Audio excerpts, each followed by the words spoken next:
Hi guys and welcome back po sa Tarot Page Philippines. So for this video, gawin natin ang weekly horoscope for October 6 to 12 para po sa may mga sun, moon, and rising sign na Virgo. So if you're new, subscribe, like, and share. Kung hindi nyo po alam kung ano yung sun, moon, and rising sign mo, sa dulo po ng video, may link po tayo dito. So panoorin nyo siya kasi importante po yun. Readings are for guidance purposes. Use your free will wisely. And to access po ating extended readings, mas malalim po yung mga messages doon, click nyo po yung join button sa baba. Kung kailangan nyo po ng private reading or spell works, or you want to send a donation via Gcash or Maya, details in the description, or pwede nyo pong gamitin yung thanks button sa baba. Okay, Virgo, how are you? Okay, so meron tayo dito, we have here the card of the star. Alam mo, I'm so happy para sa'yo. Kasi, you know, yung direction na kailangan mo yung kailangan mong tahakin. Alam mo yung kailangan mong sundan na mga path. Alam mo yung kailangan mong gawin, to be honest. And andoon na kahit na napapagod ka na, kahit na medyo andoon na, nakaka-stress. Ang natuwa kasi, andun pa rin yung ngiti sa labi mo. Hindi pa rin siya nawawala. Andun pa din na hinahayaan mo na magpatuloy ka sa mga ginagawa mo, which is a very good thing. Pero again ang katawan pinapahinga din siya, pinapaalala lang sa'yo ng cards, na kung kailangan mong matulog, you need to take some time off, or you need to relax, enjoy yourself, gawin mo pa rin. Now, yung crossing mo we have here is the Page of Pentacles. Ayun na nga, yung kakabanggit ko lang. Iba sa inyo, nalilimutan nyo na how to also manage your time. Hindi dahil may mga nakikita kang kailangan gawin, or madaming kailangan gawin, is kailangan gawin mo na agad. Take time to assess kung ano yung mga kailangan mong i-prioritize. But, always remember, ang top priority mo is yung sarili mo, ha? Huwag naman puro trabaho. Oo, andun yung point na we need to, kailangan natin kumita, kailangan natin ng pantustos sa pang-araw-araw. Pero wag naman to the point na sinasacrifice mo na yung sarili mo. Always place limits and boundaries. Now, yung crown card mo, or yung desire card mo, is dito, si the Hermit. So, this card is actually advising na magkwento ka din. Especially ngayon, ang dami sa inyo na nagpapaka-busy, ito yung ginagawa, ito yung tina-target, ito yung kailangan ma-achieve. Okay lang naman yon that you are doing that. But, ito rin para sa'yo ng cards. You need also to make sure na kung kailangan mo mag-unload ng mga nararamdaman mo, do so, gawin mo. Kasi andito na pinapakita ng cards na sometimes, diba, no man's an island Kailangan na meron tayong makakausap and also to share what is it in our heart. Now, yung foundation mo here is the Two of Pentacles. Well, nagigets ko naman, karamihan sa inyo, naranasan yung paano mabuhay na parang dapas na kinakapos or minsan parang kinukulang yung pang-araw-araw. Pero magandang magandang gamitin yon as a drive para i-push natin yung sarili natin to be an achiever, para i-push natin yung sarili natin para makuha yung mga kailangan natin sa buhay.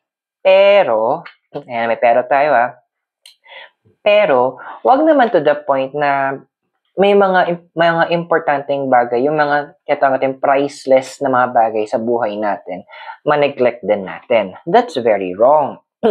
Kasi may mga bagay, natin, at tandaan natin na may mga bagay sa mundong ito na hindi kayang pantayan or bigyan ng presyo. At yun yung mga moments that you also need to connect with the people in your life. Yung mga taon importante sa'yo, yung mga tao na nagmamahal sa'yo, yung mga nagbibigay importansya sa'yo. Please do take care of them. Kasi importante din na you also have time to build relationships with people around you.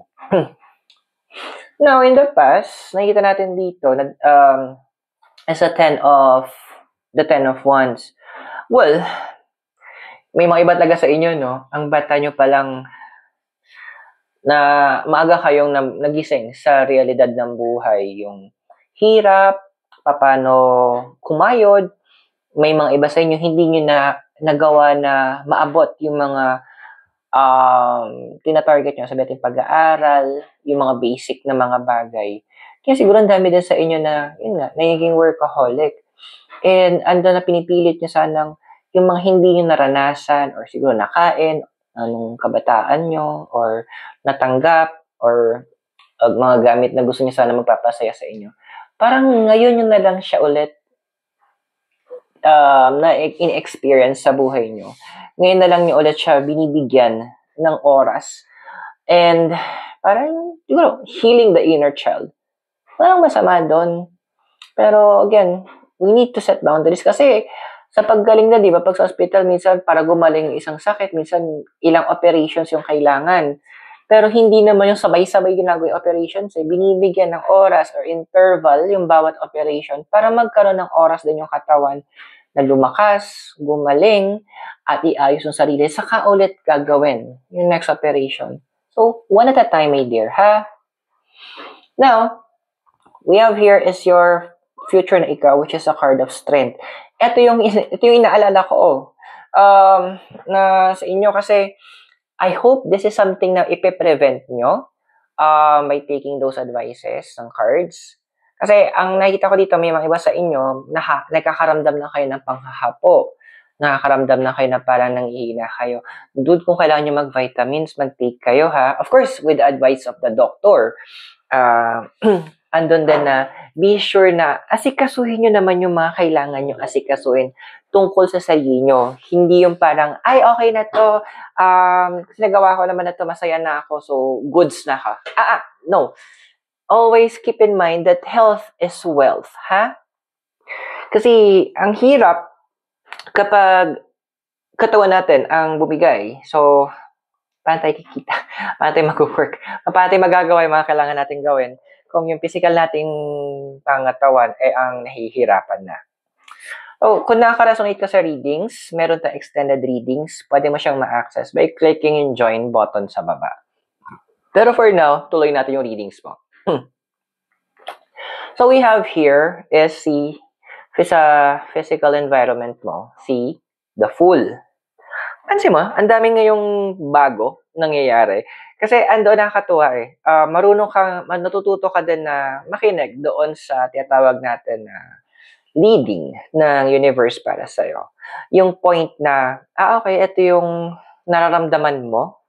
Ito yung nakikita mo. Nandito mo na nadadama na dinadala ka ng universe in this path.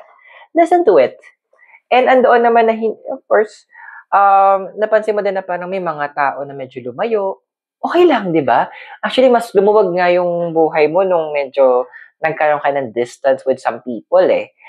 Hindi mo na sila iniisip or hindi mo na sila nilalagay sa listahan ng mga kailangan mo alalahanin. So, those are blessing in disguise sa sinasabi ng universe para sa'yo. And with your emotional environment, we have here is the Knight of Wands. Although yan, nakakalungkot lang itong mga taong to kasi andun yung nag-share na kayo ng ang dami yung memories, andoon na umaasa ka sana na maging maganda yung takbo ng relasyon nyo. Pero, ganun talaga. Minsan may mga tao na hindi talaga pang matagalan sa buhay natin. Kasi, they are there just for a moment para maituro sa atin ang universe through them. Now, yung hopes and fears mo, meron tayo itong 9 of Pentacles. So, this card is giving also a message na learn how to understand through other people, ha? Kumbaga, when it comes to your finances, pinapala sa'yo ng card, na maging masinop. Hindi lahat ng mga kailangan bayaran or pagkagastusan, dapat pagkagastusan. Always ask kung kailangan mo ba talaga to at kung kailangan mo ngayon na ba? Wala ba alternative? Kumbaga, find ways to reduce yung hopes mo makareduce ka ng mga gastusin And start with those small things.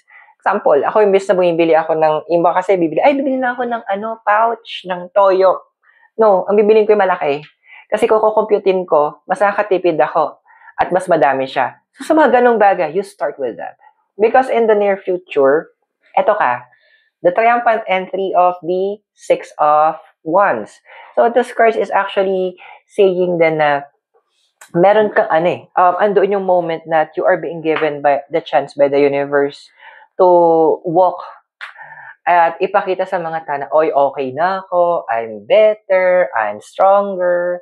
At andun yung point na pinapakita ng cards dito na meron ka tawag dito, may mga tao kasi na sabihin na lang natin na feeling nila, naghihintay sila ng downfall mo or magkamali ka. Ayun, mapapaya lang sila kasi, hindi nangyari yung gusto na yung mangyari. Ayun, nakakatuwa, yung maiinis sila kasi yung ginugusto nila, hindi magaganap. Because, na, you became more blessed. So, dun yung papunta lahat ng mga bagay na to. So, I hope nakatulong yung readings sa'yo. Those are for guidance purposes.